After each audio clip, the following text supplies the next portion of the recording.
சந்தேக நிலை எவருக்கும் உள்ளதோ? சந்தேக நிலை விஸ்வாமித்திரன் வந்து பணிபுரிவானா என்ற சந்தேக நிலை எவருக்கும் உள்ளதோ? விஸ்வாமித்திர மகரிஷே நமோ நம.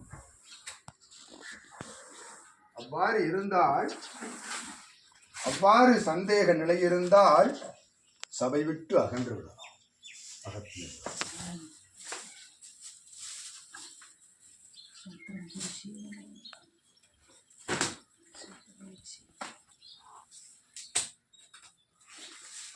சித்தனுக்கென்று உருவாக்கப்பட்ட ஆதி கைலாய சிவசூட்சம நூல் யுகமாற்ற நிகழ்விற்கென்று சிவபெருமானுடைய அனுமதியின் பால் அகத்தியன் வேண்டிய அக்கார நிலையின் பால் இது யுகமாற்ற நிகழ்விற்கென்று பறைசாற்று நிலை சாதனத்தின் மூலமாக தெரிவிக்கப்பட்டு அதன் பணி ஆற்றிக் கொண்டிருக்கின்றது. அப்பணிக்கு ஐயனோடு சிவப்பணி ஆற்ற வந்து அமர்கின்ற சீடர்கள் சபையில் வரவேற்கப்படுகின்றார்கள், இல்லையெனில் சபை விட்டு அகற்றப்படுகின்றார்கள் சூட்சமமா என்று விஸ்வாமித்திரன் நமோ நம.